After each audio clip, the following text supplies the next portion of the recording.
Muy buenos días a todos desde el Archivo Histórico Arquidiocesano Monseñor Bernardo Augusto Til.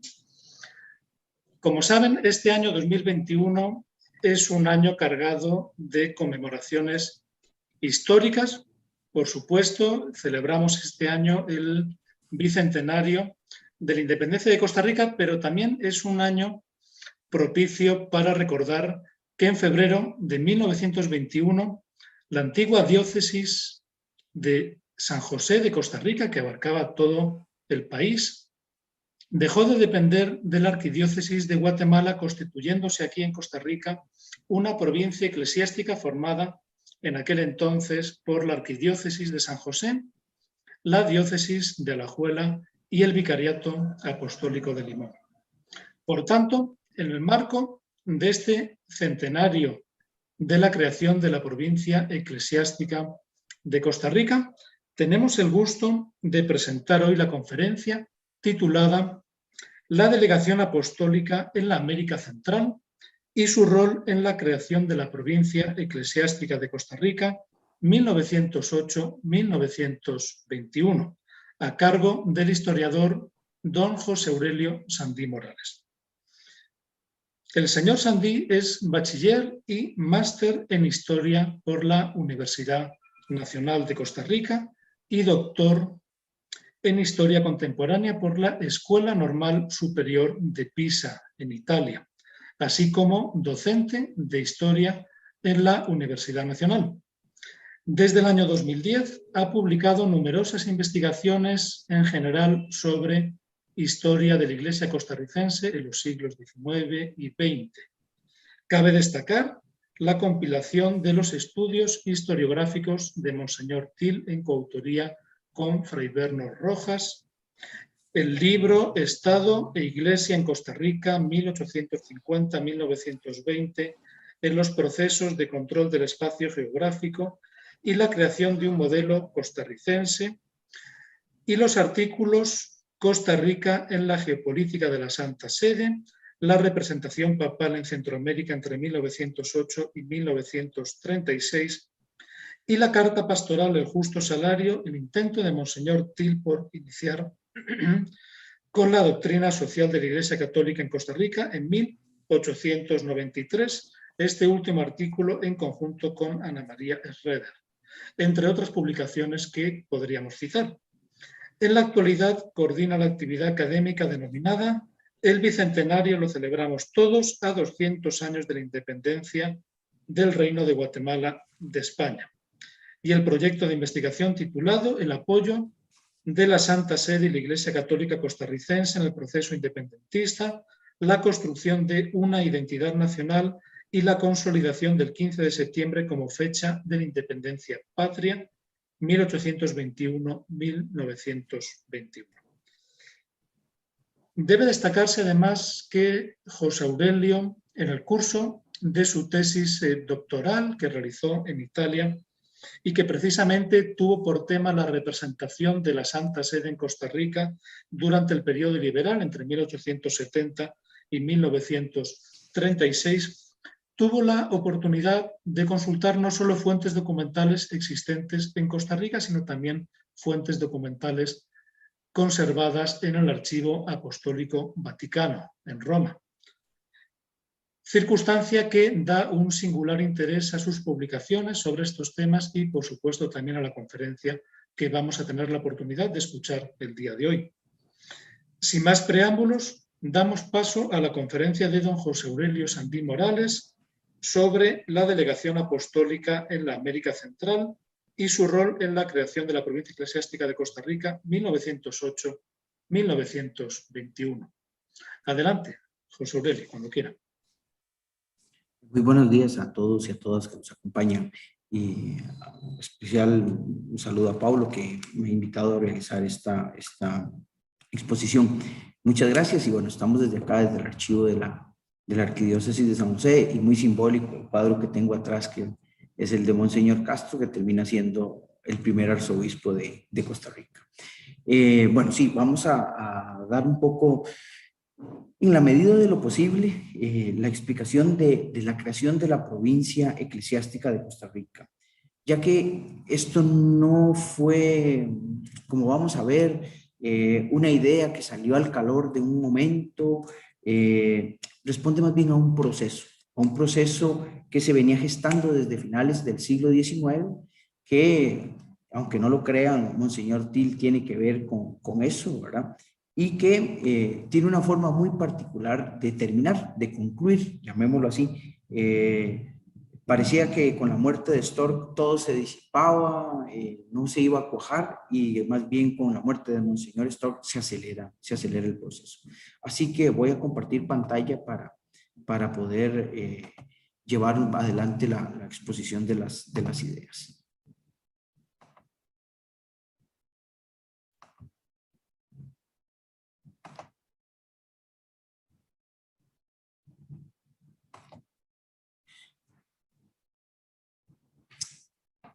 Bueno, ahora bien, hablamos de 1808 porque responde a un periodo específico, ¿verdad? No, quiero dejar claro, esto no fue un proceso no fue ni siquiera una idea de Monseñor Storck, como se ha dicho, ¿verdad? No fue algo que apareció después de 1914, como también se ha argumentado, ¿verdad? Entonces, por eso es que el trabajo empieza en ese año y terminará, obviamente, en 1921 con la ejecución.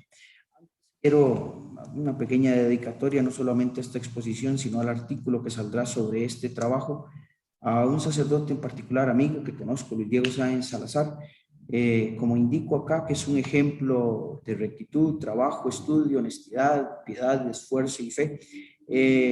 Alguien que ha sido de una u otra manera un mecenas, quien me ha abierto la biblioteca, una biblioteca muy particular, y a quien quiero, en cierta medida, rendirle un pequeño homenaje. Muchas gracias por toda su colaboración en todo este proceso, no solamente de esta investigación, sino en otros más alrededor de mi vida. Ahora bien, sobre la creación de la provincia eclesiástica de Costa Rica, como se mencionó, es un proceso, y el proceso lo impulsa Roma. Oswald decía que la historia es muy peligrosa, ¿verdad? Y que por ende no se puede dejar que cualquiera la haga, y que los historiadores, de una u otra manera, tenemos que ser lo que aparentamos ser. Sin fuentes no hay historia. Argumentar que no se consultaron las fuentes o que no se pudo consultar no necesariamente siempre es válido, ¿verdad? Así que sobre esta temática se han escuchado, se han escrito y se han dicho cosas que simplemente son falsas, y esto se debe a una cuestión en particular: la no consulta de fuentes. Y esto lo reitero porque hay que tenerlo claro que quien impulsa la división de las denominadas diócesis país en la región, en Centroamérica, es la Santa Sede. No es un capricho, no es una idea de un obispo de la región, sino es Roma la que pretende llevar esto adelante. Ahora bien, ¿cómo sabemos de esto? Encontramos varias informaciones al respecto. En primer lugar, cuando viene la información, cuando se solicita varia información sobre el Concilio Plenario Latinoamericano que se iba a llevar adelante en el año de 1899, que se ejecuta en Roma, Monseñor Til envía un informe detallado que Roma le solicita y presenta diversos males que hay, y de una manera implícita, pero también en otra parte muy explícita, indica que uno de los problemas seriosísimos es la existencia de un solo obispo por país, ¿verdad? Y que eso le permite al poder civil tener más injerencia de la debida en las diócesis, ¿verdad?, de cada uno de los países, pero también una escasez de clero, una escasez de misión, porque un solo obispo, si Costa Rica es grande, Nicaragua, que es el doble de Costa Rica, Honduras, Guatemala, ¿verdad?, o El Salvador en población, que tenía mayor en ese momento que Costa Rica, se vuelve imposible manejar para una sola persona. Entonces, Roma entiende lo que Til le informa y lo ve con ciertos ejemplos. ¿Cuáles ejemplos observa Roma? En primer lugar, la expulsión constante de los obispos. Se expulsa un obispo y se quedaron sin obispo, ¿verdad? El Esto no garantizaba que cuando aparecieran 2 o 3 fuera más difícil expulsarlos, pero que seguía una cuestión un poco más complejo, Roma lo entiende. Luego, Roma se da cuenta de estos problemas con la baja participación del episcopado centroamericano en el concilio plenario. Solo va Monseñor Til. Unos argumentan enfermedad y otros argumentan de que no van a ir por una simple y sencilla razón, porque saben que si salen de sus países, muy probablemente no van a regresar, ¿verdad? Luego, debe de ver algo que hasta la fecha no se ha estudiado y que se está empezando a ver, que es cómo la Santa Sede desea tomar un rol protagónico en la región donde los ingleses no han terminado de irse, pero los estadounidenses tampoco han terminado de llegar por completo. Entonces, ve la oportunidad en un proceso que se denomina romanización, donde el Papa, la figura del Papa, el papado como tal, la Santa Sede, toma otro rol completamente diferente, ¿verdad? Ya no son los tiempos de Julio II, del Papa Guerrero, ¿verdad? Y ahora la figura del Papa, de su santidad, del vicario de Cristo, se quiere presentar a los políticos, a los gobernantes, como un diplomático, un interlocutor político, un mediador.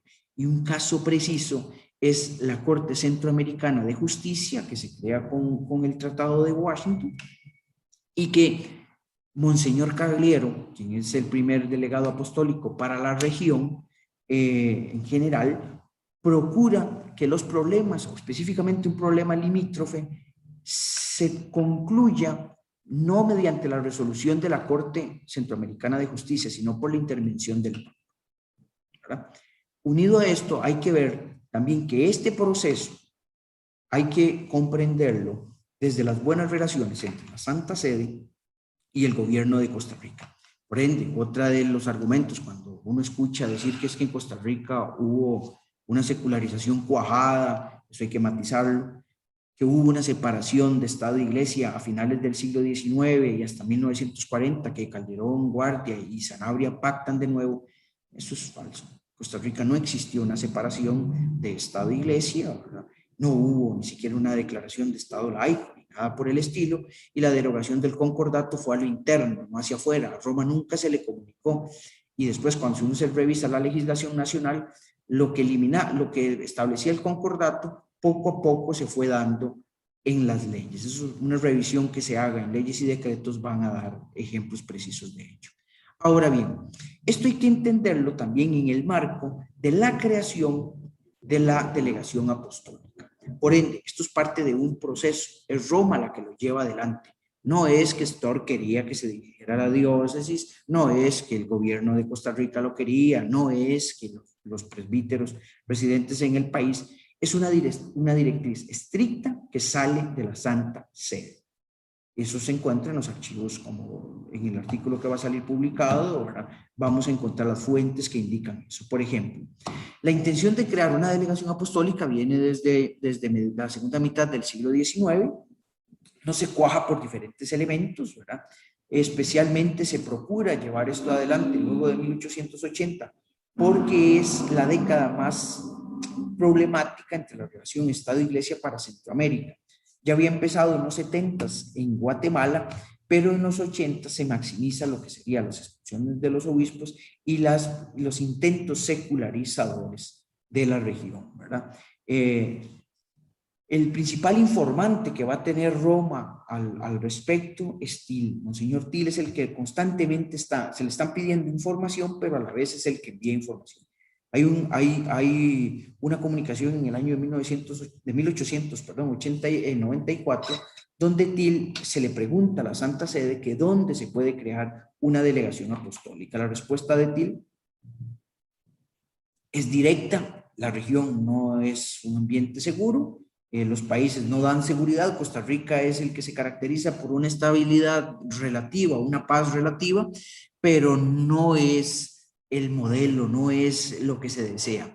Y además dice que en Costa Rica no están los principales exponentes diplomáticos, que la mayoría están en Guatemala, pero que la mejor recomendación es que esa delegación se genere en Estados Unidos, en Washington, donde están los principales delegados, y que de ahí, gracias a las rutas de comunicación, se pudiera tener un carteo, llamémoslo así, relativamente expedito, ¿verdad? Aún así, bueno, la delegación apostólica no se crea para esos años, se llegará hasta el año de 1908 y que eso es otro proceso, sí vinculado con el de las creaciones de las provincias eclesiásticas, pero un poco va por otra línea. Llega a Costa Rica porque se reconoce, la Santa Sede reconoce que Costa Rica es el país que más seguridad le da al respecto. Los políticos costarricenses aceptan esa creación porque lo ven como un espaldarazo en su proceso de modernidad, de modernizar al país, presentándolo como un modelo de democracia, de desarrollo social, político, económico, y lo dejo ahí claro, cultural. Y para Roma es la oportunidad de enviar a uno de sus servidores, ¿verdad?, con un respaldo político, diplomático y también religioso, a representar al Papa en esta región y tener claro qué es lo que estaba sucediendo. Ahora bien, el primer delegado es Monseñor Cagliero, Giovanni Cagliero, miembro de la Orden de los Salesianos, ¿verdad? Él es el ideólogo, por llamarlo de una manera, de la división. Roma, en lo que le envía, ¿verdad?, en las solicitudes, le dice, revise cuál es la situación, viaje, ¿verdad? Él viene solo con el título y las credenciales para Costa Rica, pero se le pide que busque, que sea reconocido por el resto de países de la región. Logra que sea reconocido por Nicaragua y por Honduras, le queda, no termina el trabajo por cuestiones políticas en El Salvador y Guatemala. Pero él es el ideólogo. ¿Y de dónde sale para él esta división? Entre el año de 1908, que viene a Costa Rica, 1909, parte de 1910, e informes que solicita a diferentes sacerdotes, diplomáticos y obispos de la región, él decide que es propicio que se haga una división de todas las diócesis que existían en la región. Entiéndase, Guatemala, El Salvador, Honduras, Nicaragua y Costa Rica, ¿verdad? Caso de Panamá entrará luego. Él propone, ¿verdad?, conociendo la realidad, teniendo claro qué es lo que sucede, propone que para el caso de Guatemala, Nicaragua y Costa Rica, Honduras también, se genere en cierta medida la creación de, en la zona central, una arquidiócesis y en las zonas costeras, especialmente al lado de la Mosquitia, unos vicariatos apostólicos.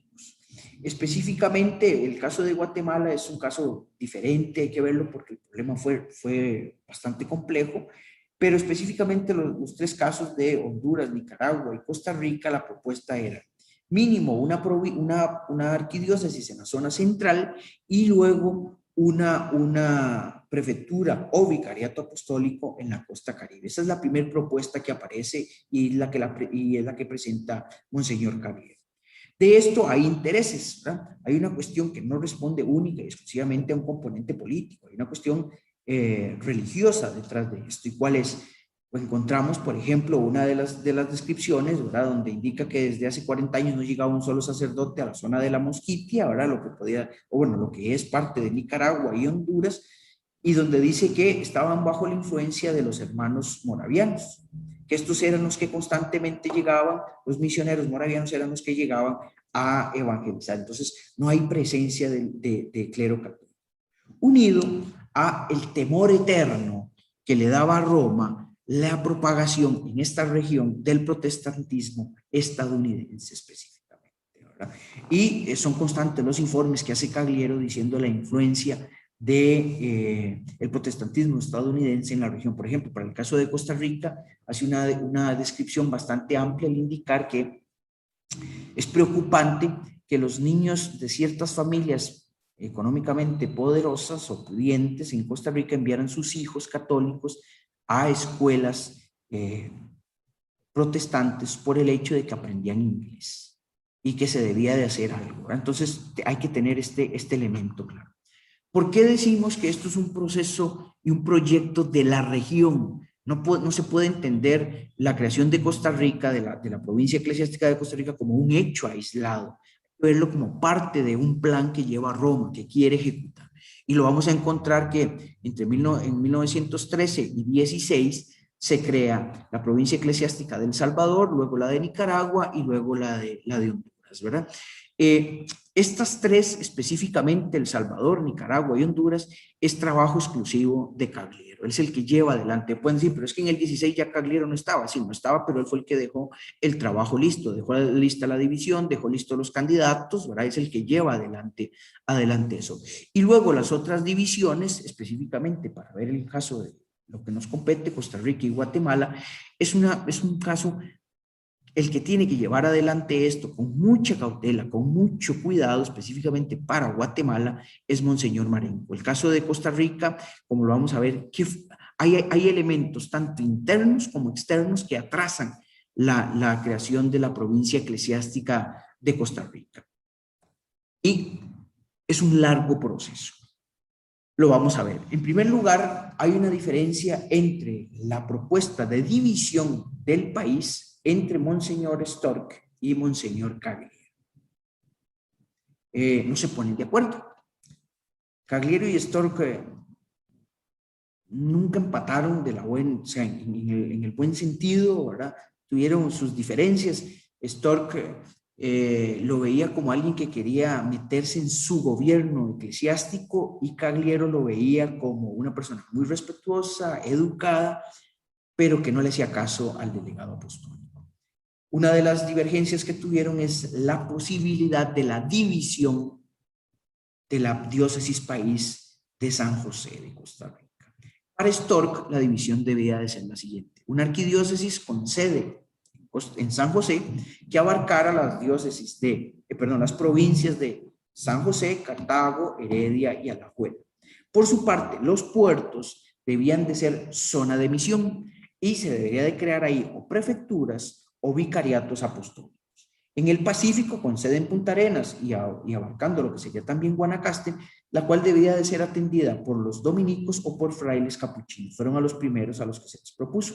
Y por su parte, Limón, que iba absolutamente, o sea, sola la provincia como tal, crear ahí un vicariato que fuera atendido por los lazaristas. El problema es que Cagliero presenta otra propuesta. Para Cagliero, influenciado, y esto hay que dejarlo claro, Monseñor, quien era Antonio Monastel, quien va a llegar a ser obispo de Alajuela, el primer obispo de Alajuela, y que fue obispo auxiliar en Tegucigalpa, en Honduras. En estos años residía en Costa Rica, tiene muy buenas relaciones con Monseñor Cagliero, influye sobre esto. Y Monastel dejó desde siempre su intención de ser obispo en Costa Rica. Y no solamente quería ser obispo, quería ser arzobispo, lo insinuó y lo dijo, ¿verdad? Y para él la provincia, la división debía de ser la siguiente: la arquidiócesis en San José, pero abarcando solo, en teoría, la provincia de San José, Cartago y Limón. Y por su parte, una sede, una diócesis en Alajuela, que abarcara Alajuela, Heredia, Punta Arenas y Guanacaste. Esto va a generar un choque entre Monseñor Cagliero y Monseñor Storck, ¿verdad? Esto es uno de los elementos que atrasa la ejecución. No se ponen de acuerdo, los dos envían informes a Roma, ¿verdad? Y esto hace que Roma ponga el freno. Unido a otra cuestión, es de manera constante que Cagliero envía informes a Roma sobre lo que él denominaba el manejo blando de Monseñor Storck a los problemas morales del clero. Dice que es un buen prelado, que es piadoso, habla bien de él, pero que dice que tiene un manejo muy, muy blando con los problemas morales del clero. Sobre esto no voy a ahondar porque no es lo que precisa. Luego viene una cuestión, si alguien quiere, podemos hablarlo en la sección de preguntas. Luego viene el inicio de la Primera Guerra Mundial y esto genera que las comunicaciones entre Costa Rica y Roma se vuelvan un poco complejas. Entonces se pone ese freno. Unido, aquí en el año de 1915, a Cagliero se le llama a Roma para subir o darle la berreta cardinalicia, ¿verdad? A esto no debemos dejar por fuera un elemento importante, que es la oposición del propio clero diocesano, que por ejemplo en el Mensajero del Clero, cito lo que está acá, dice: corre el rumor de que en no lejano día será dividida nuestra diócesis, desmembrando de ella algunas partes para erigir uno o más obispados. No queremos llevar vela en este entierro, pero sí podemos asegurar que ni el clero ni el pueblo simpatiza con esa idea. El clero diocesano oponiéndose a la división. Estos son elementos que de una u otra manera van a poner un freno para que no se ejecute la división en un momento previo. Ahora bien, será en el año de 1917 cuando llega Monseñor Marenco y llega con órdenes específicas de Roma. Y esas órdenes son, tiene que terminar la división de la diócesis país de Guatemala y de Costa Rica. Esa es una orden. Y además se le dice que no quieren la región ni sede sin obispo, ni obispo sin sede. Y que esto hay que solucionarlo de manera directa y tajante. Esto es fundamental y tenerlo presente para cuando veamos los nombramientos de los futuros nominados. El problema es que Marenco llega en un momento específico, que es la dictadura de los Tinoco.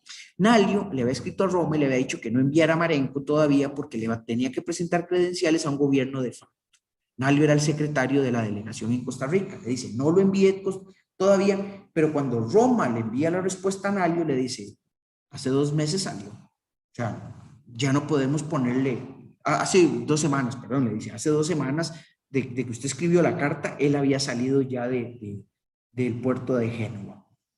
Ahora bien, Nalio le dice, cuando llega Marenco, lo primero es que le dice, mantengamos las cosas con calma porque este gobierno tiene los días contados. El gobierno de Costa Rica, el gobierno de los Estados Unidos no lo ha reconocido y hay convulsión en el territorio. Dicho y hecho, eso sucede, viene la dictadura de los Tinoco, caen los Tinoco, ¿verdad? Viene luego el gobierno transitorio de Francisco Aguilar Barquero y por último llega el gobierno de Julio Acosta. Y esto será en este gobierno final el que llamémoslo así, el placet para que se termine de llevar adelante la división. En el ínterin entre el 17 y el 20 lo que sucede es que Roma no quiere problemas diplomáticos, entonces se espera, se llevan adelante las negociaciones, pero se espera. Luego hay otro problema que hay que tenerlo claro, que son los intereses de Monseñor Monestel, que había sido obispo auxiliar en Tegucigalpa, pero con problemas con el gobierno, no con la diócesis ni con el pueblo específico, sino con el gobierno hondureño, sale de Honduras. Y a Marenco le toca llevar el proceso para que Monestel renuncie al derecho que llevaba con la creación de la provincia eclesiástica de Tegucigalpa, de Honduras, porque él tenía derecho a sucesión. Al ser el auxiliar de Tegucigalpa se le había dado derecho de sucesión. Monestel tiene injerencias tanto en el Estado, como lo vamos a ver, como en Roma. Empieza a enviar información que nadie le solicitó a Roma. Y esto prende las alarmas en la colina vaticana. Y ahí vemos un dato específico, ¿verdad? Sin que nadie le pidiera, Marenco escribe una carta luego fúrico a Roma diciéndole, este señor, yo no sé qué se cree, hablando de Monseñor Monestel, diciendo, va y se reúne con el gobierno, a mis espaldas le presenta un proyecto, ¿verdad? Que no es lo que yo estoy presentando, y después luego el gobierno me dice que está sucediendo acá, ¿verdad? Y lo que deja claro es que hay una división dentro del clero y unos intereses. Entonces a Marenco eso le molesta. Aunque Monestel no dejaba de tener razón, para él la división debía de ser la que vemos acá, con esta división de pobladores, y no la propuesta que tenía Monseñor Storck de crear las prefecturas o vicariatos apostólicos en los puertos. El punto es que Marenco dice, bueno, aquí lo que sucede es que Monseñor Monestel lo que quiere es que él es el que quiere ser obispo en Alajuela y no quiere ir a trabajar a Punta Arenas porque es un lugar con un clima un poco fuerte, el calor, y lo que quiere es una residencia más fresca en Alajuela. Y hay que tener un componente, no existe el concordato, ¿verdad? Pero esto no es sinónimo de que al no existir el concordato, no exista la injerencia del Estado costarricense. Roma tiene muy buenas relaciones con el Estado costarricense y por ende, en la creación de la provincia eclesiástica, por derecho, por llamarlo de una manera, y por las buenas relaciones entre las partes, el Estado costarricense y entiéndase sus gobernantes iban a tener voz y voto en la división tanto geográfica como en el nombramiento de los obispos. Tanto es así que sin existencia del concordato, el Estado luego da las bulas para que se haga la división de la provincia eclesiástica, las bulas que traen los nombramientos de los elegidos, ¿verdad? Además de que da mayor permiso para que entren nuevas órdenes religiosas a atender las zonas de misión, y sin olvidar, como lo vamos a ver más adelante, que el Estado dice que apoyará económicamente a la nueva creación de estas divisiones eclesiásticas, las nuevas sedes, a sus nuevos obispos y sus misiones. Unido a que, si no existe concordato, ¿por qué la Santa Sede le acepta al Estado costarricense el envío de una terna? Y la terna es la siguiente. El gobierno le dice, quiero a Stork como arzobispo. Todavía Stork está vivo. Pero para la división que se vaya a dar, sea una prefectura, sea una diócesis en las costas, los candidatos podrían ser Guillermo Rojas, que era costarricense y obispo en aquel momento de Panamá, Javier Saverio o Luis Saverio o Luis Javier Muñoz, guatemalteco, superior de la residencia de los padres jesuitas en Barranquilla, Nicolás Tijerino, que era el arcediano de la Catedral de León, o Monseñor Castro, que lo tenemos acá, Rafael Otón Castro, Alejandro Porras, que era miembro del Cabildo, pero este nombramiento viene, el hecho de citar a estas dos personas, específicamente a Saverio Muñoz y a Nicolás Tijerino, es porque el Estado costarricense le deja claro que no quiere a Monastel como obispo. No lo quiere, y lo dice de manera, luego en otra carta dirá que no lo quiere, que no tiene buenas relaciones con los gobernantes y que además los fieles y el clero no lo soporta, ¿verdad?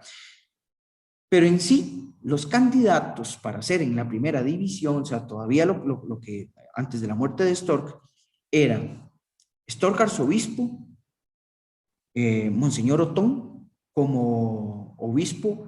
Luego vamos a ver cuando aparecerá la Alajuela o la prefectura en Punta Arenas, y siempre un lazarista, pero se indicó que ese lazarista en Limón, en el vicariato, debía de ser de la completa confianza de Monseñor Stork, pero no se decía todavía el nombre.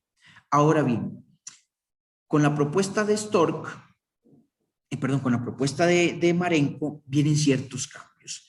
Se ha dicho que la propuesta de Orotina, San Ramón y San Mateo, fuera de la arquidiócesis y agregarse a la Punta Arenas, es una propuesta civil, viene más bien una propuesta eclesial. La idea es de que tengan una región relativamente benévola, llamémoslo así, en el clima, específicamente San Ramón, donde el clero, por atender la zona del Pacífico Sur, que se pueda enfermar, pueda ir a respirar un aire más fresco, un aire menos contaminado, así le llamarán en San Ramón, en San Mateo o en Orotina. Entonces, en tiempos de Marenco se propone la siguiente división: una arquidiócesis con las provincias de San José, Heredia, Cartago y Alajuela, menos lo que serían las parroquias de Orotina, San Ramón y San Mateo. La prefectura o vicariato apostólico en Punta Arenas, con sede, que abarcaría Punta Arenas y Guanacaste, con sede en Punta Arenas, se le unirían esas parroquias de Orotina, San Ramón y San Mateo.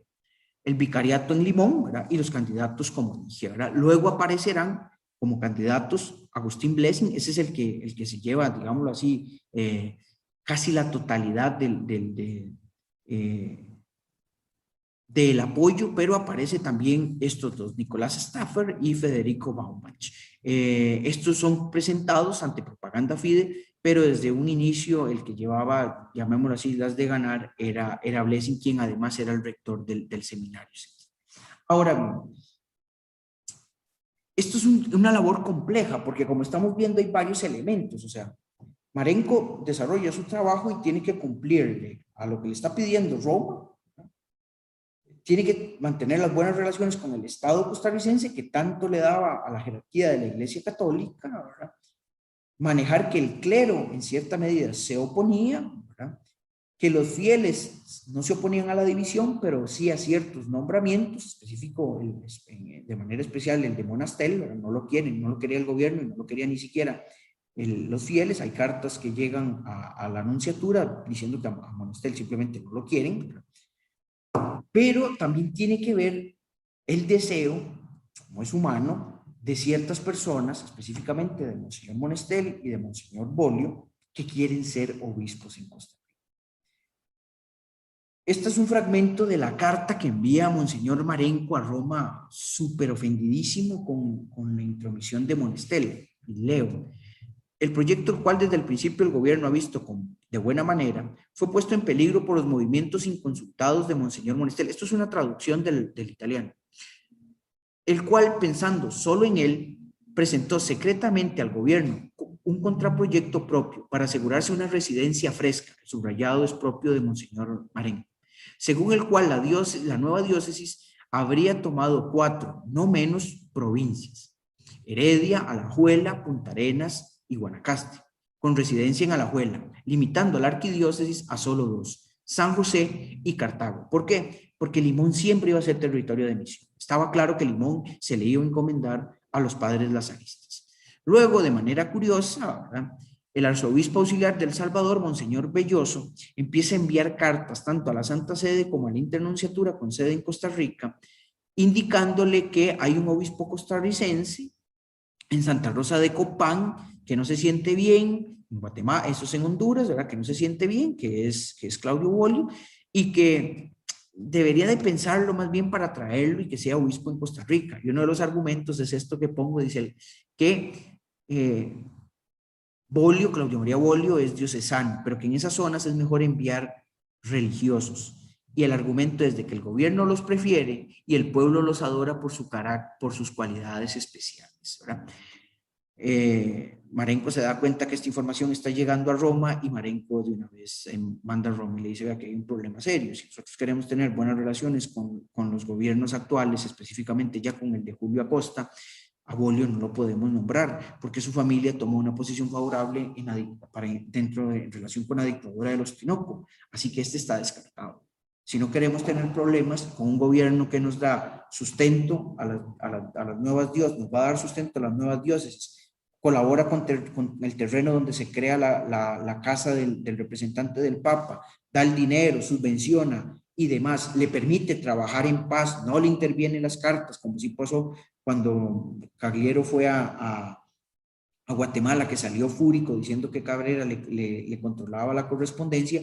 Marenco le dice a Roma: este no puede ser obispo porque no podemos darle una afrenta al gobierno costarricense.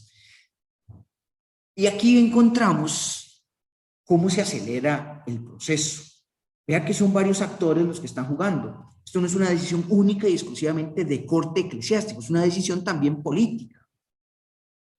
Julio Acosta interviene, presidente de la República en Costa Rica, y Marenco envía una nota diciendo que Julio Acosta, en honor a la provincia donde él nació, específicamente en San Ramón, luego donde viven sus padres, solicita que la sede, en vez de que sea Punta Arenas, sea Alajuela, y ofrece un respaldo económico a estas nuevas diócesis, sea la creación de una diócesis en Alajuela, la arquidiócesis en San José y el vicariato apostólico en Limón.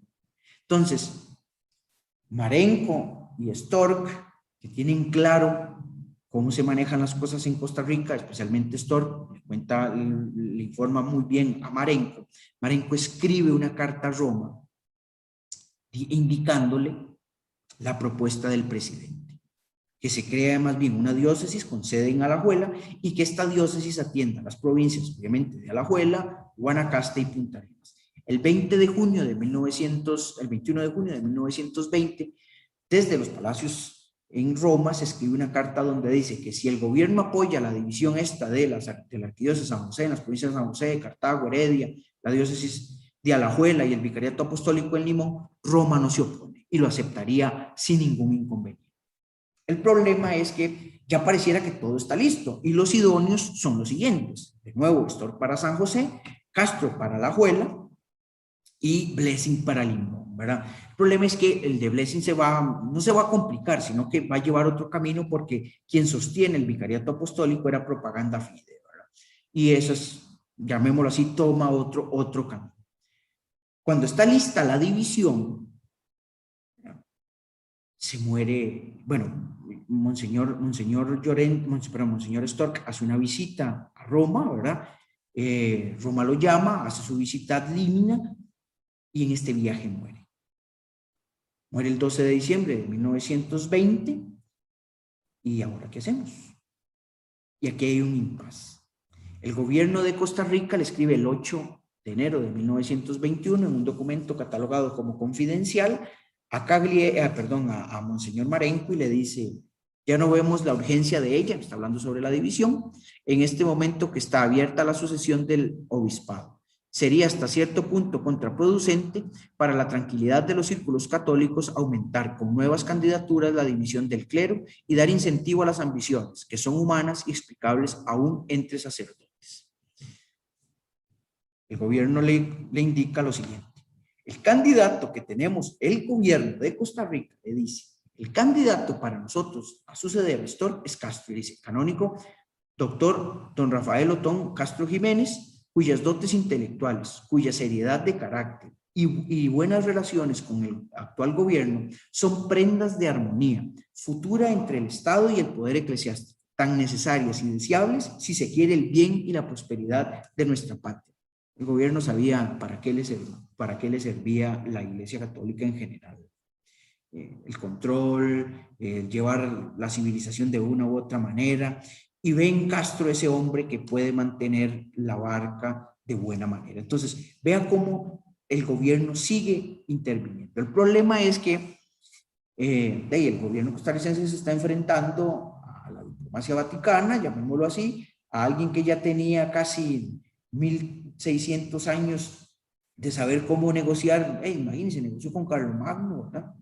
Se echaron el pleito con Enrique VIII, no iba a saber cómo negociar con Costa Rica. Escribe en una carta, ¿verdad? A Roma el 12 de enero, con mucha vehemencia, le informa que pareciera que el trabajo va a terminar en nada y que eso sería un problema seriosísimo. La intención es que aceleren el paso, eso es lo que quiere decir Marenco en su carta, y le presenta una solución a Roma. Vean, Castro se puede quedar para San José, ese es el arzobispo, no hay ningún problema. Tenemos el problema de que Monastel es obispo y no tiene diócesis. Pongámoslo en Alajuela, ahí va a joder menos. Y el azarista para Limón. Roma entiende lo que Marenco envió. Sabe que si le da largas al asunto, si se vuelve a atrasar, van a volver a pasar otros 3, 4, 5 años para hacer la división. Y entonces el 30 de enero de 1921 le comunica a Marenco que ya se creó la provincia eclesiástica. O sea que ya está lista. Y le informa el 24 de febrero que el 16 de febrero se había firmado la bula Predecesorum Nostrorum, que es la que crea la provincia eclesiástica de Costa Rica, donde se promovió la sede metropolitana, para la sede metropolitana a Monseñor Castro, la sede de Alajuela a Monseñor Monestel. Porque aquí arriba dice quod scripsit, eso en latín es lo escrito, escrito está. Ya Roma había escrito en teoría, ¿verdad? Obviamente que el 30 de noviembre la carta que le envían a Roma, las bulas no estaban hechas, la creación no estaba hecha, pero Roma entendió la premura y la complejidad del caso, crea la provincia eclesiástica. O sea, la muerte de Stork, en vez de frenar la creación de la provincia eclesiástica, más bien la acelera. Y esto que ya escrito estaba, el gobierno lo agradece. La legación de Costa Rica en Europa responde el 1 de marzo del 21 diciendo que con gran gratitud agradece, ¿verdad? Valga la redundancia, a la Santa Sede y al Santísimo Padre la creación de la provincia eclesiástica de Costa Rica. Como les digo, Roma sabía que lo escrito estaba, ¿verdad? Los gobernantes, el clero, los fieles, el pueblo de Dios, ¿verdad? Comprende qué fue lo que sucedió y se crea de esta manera. Hay un proceso que se aceleró a través de la muerte de Stork y el posible freno que se le iba a dar. Ahora bien, estos son los elegidos. Monseñor Monestel, Monseñor Castro en el centro y Monseñor Blessing, que es el que está nada más con sotana, ¿verdad? Ellos son los elegidos. Blessing será hasta 1922 elegido cuando el prefecto de propaganda FIDE reconozca o acepte su nómina y seca. Ahora bien, hay algo importante acá. Esto no solo se teje así tan simple y tan llano de, vamos a nombrar a Perencejo, fulano y a Mengano. Aquí hay algo que Roma está incentivando y es el proceso de romanización. Romanizar a los fieles, pero romanizar al clero. Y Monseñor Castro y Monseñor Monestel, específicamente ellos dos, hablemos de estos dos costarricenses, es un clero que, o los dos responden a los intereses de este proceso de romanización. Los dos estudian en Roma, de los dos ustedes pueden decir que tenían A, B, C, problemas personales, de carácter, lo que usted quiera, pero nadie puede cuestionar su vínculo y su obediencia a Roma. Por ejemplo, y además de que los dos eran muy inteligentes, que Monestel fuera descrito como arrogante, a veces hasta como malintencionado, que su papá fuera un platero e intentara lucrar con los bienes de la iglesia, pero eso no eliminaba que Monestel fuera visto en Roma como un candidato idóneo. El mismo Cagliero hablaba maravillas de él, decía que tenía una buena doctrina, que tenía una buena moral, y por eso fue que lo promovió como obispo auxiliar en Tegucigalpa, con derecho a sucesión si moría Monseñor Cabañas. Ahora bien, de Castro, una muestra inequívoca de su inteligencia, fueron sus 3 doctorados, es el único que yo sepa, sacerdote costarricense, que tiene el doctorado en teología, derecho y filosofía. Se va a Roma a estudiar a los 12 años, es un niño cuando se va. Til es el que literalmente lo empuja cuando viene su consagración episcopal. Él indica que viera lo que le costó a Monseñor Til convencer a mis papás, pero yo sí estaba dispuesto a ir, me dice él en una entrevista que le hace en 1921, días previos a su consagración. Sobre Monestel, había estudiado en la Gregoriana, en la Academia Romana, y el mismo Monseñor Cagliero como el cardenal Rafael Merry del Valls, dan testimonio de los dotes, tanto intelectuales como de doctrina y fe, de parte de Monseñor Monestel.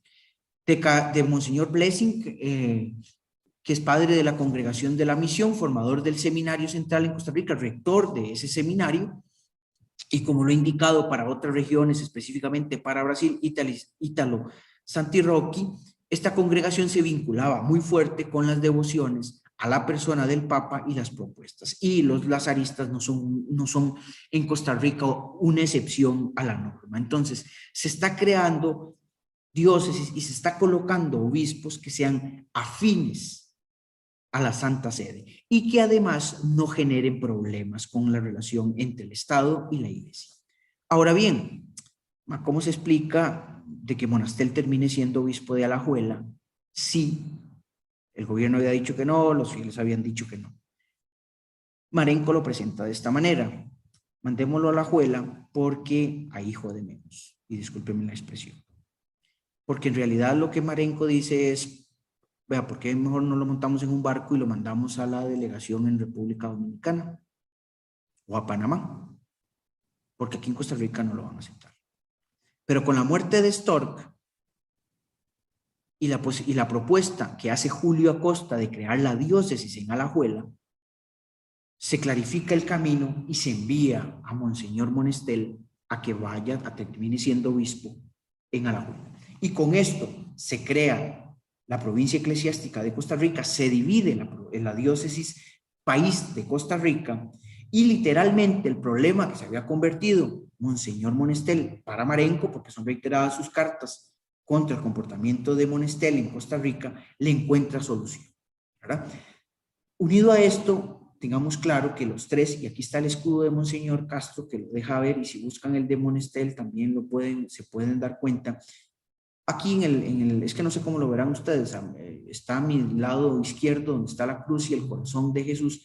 Es una devoción muy fuerte dentro de este proceso de romanización, es una devoción que toma mayor fuerza en el momento post-revolucionario de la Revolución Francesa.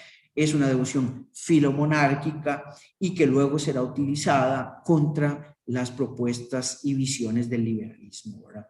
No olvidemos que estos sacerdotes que terminan siendo obispos en Costa Rica, especialmente Castro y Monestel, siguen ejecutando el proceso de romanización. Ambos enviaron, en la medida de las posibilidades de cada diócesis, enviaban sus sacerdotes a estudiar a residir al Pio Latino, a aprender un poco, porque en el Pio Latino también se llevaba clases, pero a terminar sus estudios en la Universidad Gregoriana en Roma. De igual manera, de ambos, la relación con el Estado fue cordial.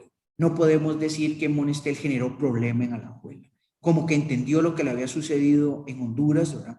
Y hasta provoca que el gobierno acepte, por ejemplo, la entronización de la imagen del Sagrado Corazón de Jesús en el presidio de San Lucas, que el alcalde de Liberia entronice dentro de su propia casa la imagen del Corazón de Jesús, ¿verdad?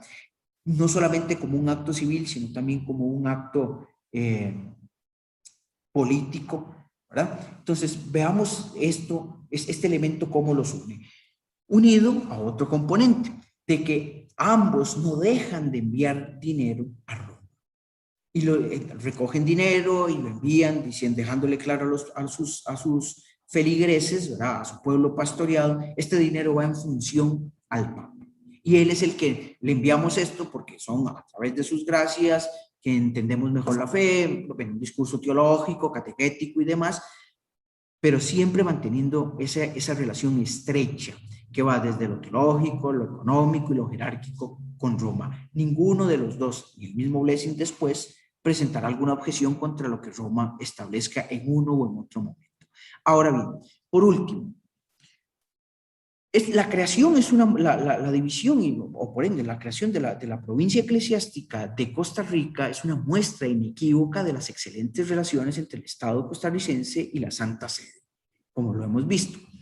Y muestra de ello quiero ponerles dos ejemplos. En 1921 se celebraba el primer centenario de la independencia de Costa Rica. La Iglesia colaboró en todo lo que se le pidió.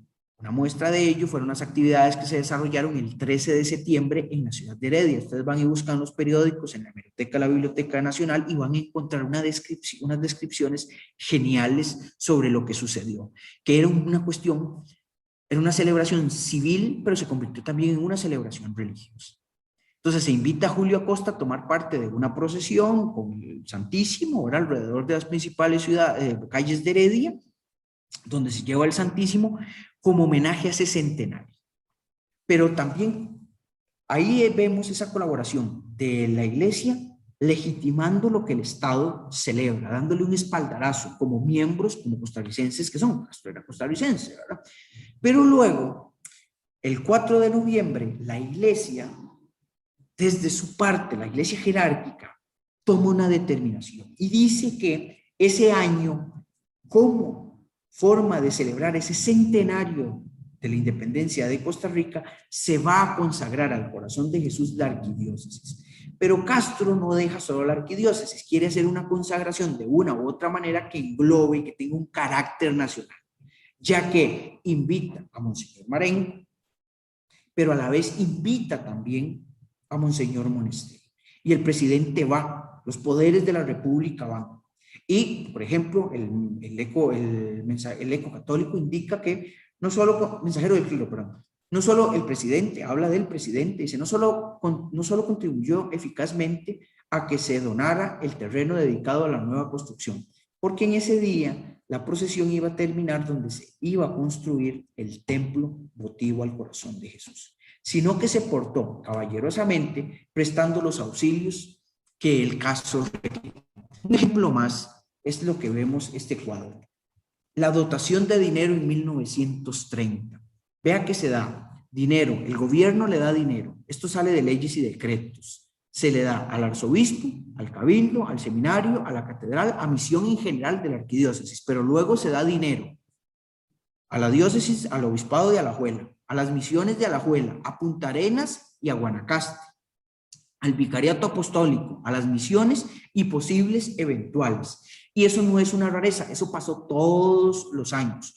Y vamos a encontrar, por ejemplo, ¿verdad?, de que en 1900, aún ya tiempo después, esto no desaparece. La visión de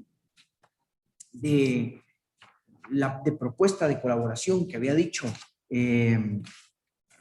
Julio Acosta no terminó con su gobierno, sino que siguió. Por eso pongo el ejemplo del año 30. El año 35, el rubro baja, ¿verdad? El rubro baja, en este año era de 84,000, ahí hay un cero de más bien, disculpe. Eran 84,200 colones, ¿ya? En el año 35 eran 55,300. Esto baja no porque la iglesia, el Estado le quite dinero, sino es que recuerden que ya estábamos en las consecuencias de la crisis del 29, ¿verdad? Entonces, tengamos claro que este proceso de la división no respondió única y exclusivamente a un interés, a una propuesta eclesiástica. También hubo un interés político, ¿verdad? Y de muy buenas y excelentes relaciones entre el Estado y la Santa Sede. Termino hasta acá. Muchas gracias y espero haber dejado suficientes dudas para la sección de preguntas, que esa es la intención. Muchas gracias. Muy bien, José Aurelio. Muchísimas gracias por su intervención, que ha sido muy interesante. Me parece que en este momento no tenemos consultas. Buenos días. Tenemos una consulta de Esteban Sánchez. Dice, quisiera preguntarle a José Aurelio qué es lo que contiene ideológicamente el Sagrado Corazón de Jesús para ser considerado como el catalizador de la romanización. ¿Ocurre el mismo estímulo en el resto de América Latina respecto al Sagrado Corazón de Jesús?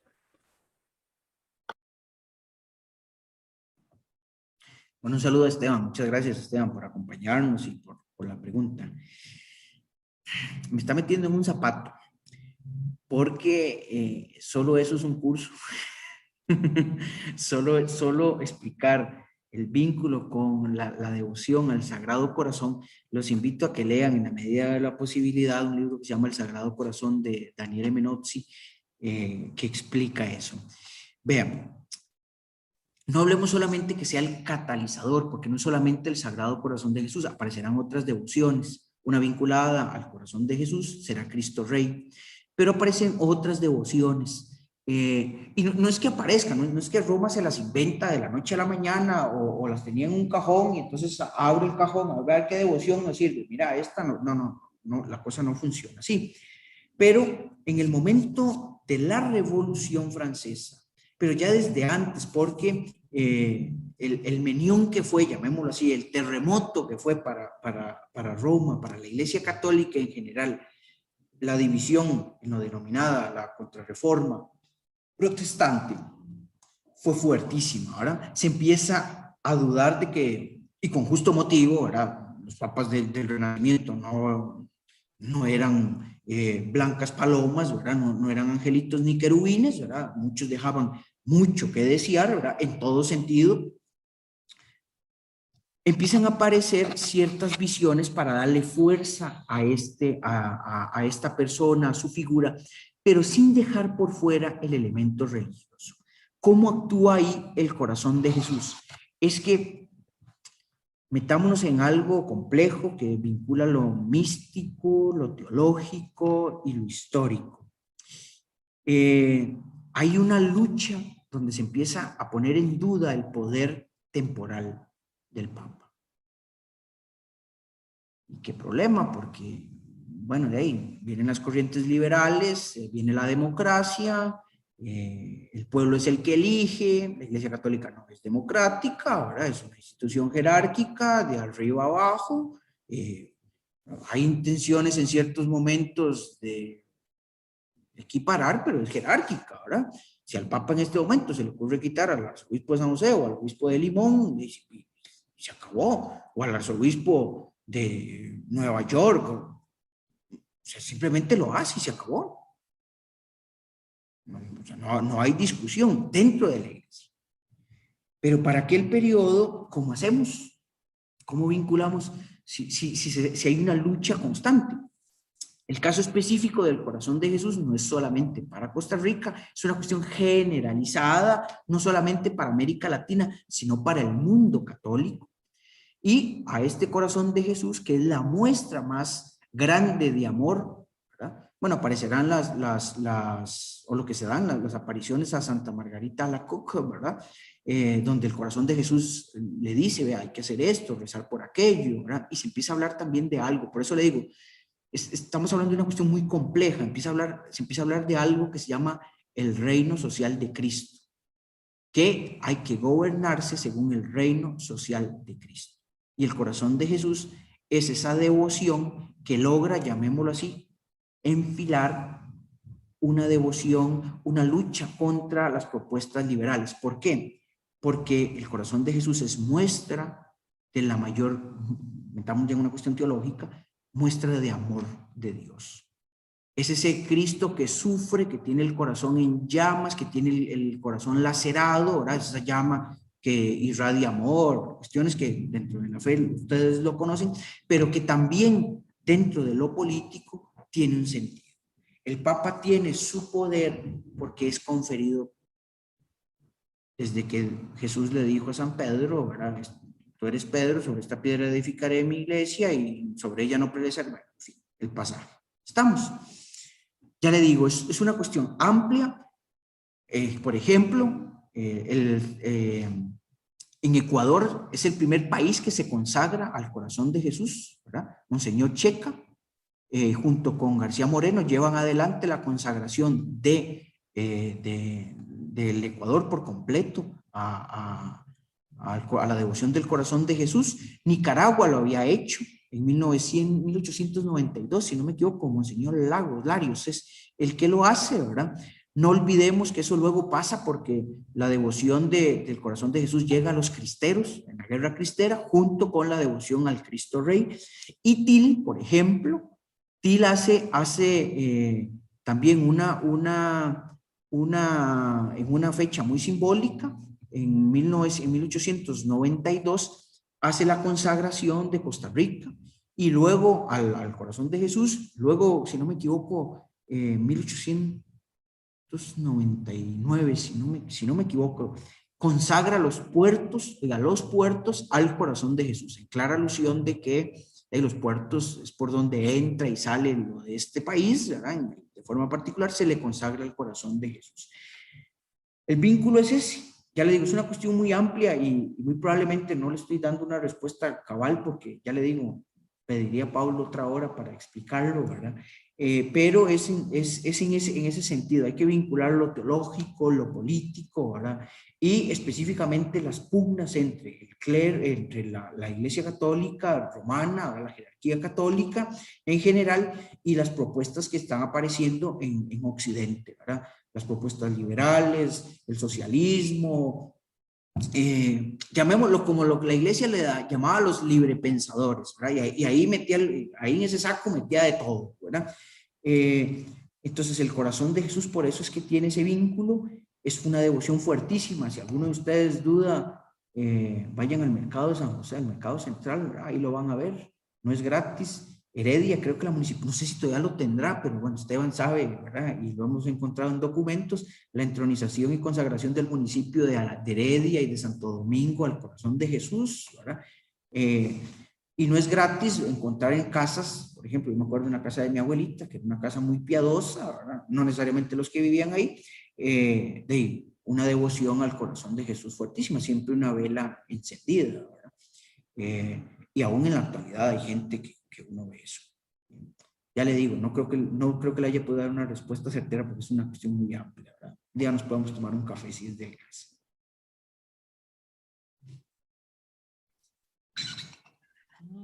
Muy bien. ¿Alguna otra pregunta o comentario que tengamos, Juan Pablo? Eso que de momento no, es la única consulta. Excelente, muy bien. Bueno, pues si posteriormente llegaran comentarios, consultas, pues trataríamos de atenderlas o de remitirlas a José Aurelio. Usted, Pablo, puede tener preguntas, no sé. No, por mi parte no. Bueno, pues yo creo que podemos poner ya fin a la conferencia de hoy. Agradecemos mucho a José Aurelio su intervención, yo creo que ha sido de gran interés. También, por cierto, su apoyo en otras actividades que hemos organizado desde el archivo, con motivo del centenario de la provincia eclesiástica de Costa Rica. José Aurelio nos ha ayudado con la exposición documental que tenemos publicada en Internet, que invitamos a todos ustedes a visitar, y estamos publicando en el blog del archivo una serie de artículos que igualmente son de la autoría de José Aurelio sobre el proceso de creación de la provincia eclesiástica de Costa Rica. Así que pues, muchas gracias, ¿verdad, José Aurelio, por tu apoyo y tu contribución a la conmemoración de esta fecha tan importante como es el centenario de la provincia eclesiástica de Costa Rica. Por nuestra parte sería todo por el momento. Por tanto, muy buenos días a todos. Muchas gracias.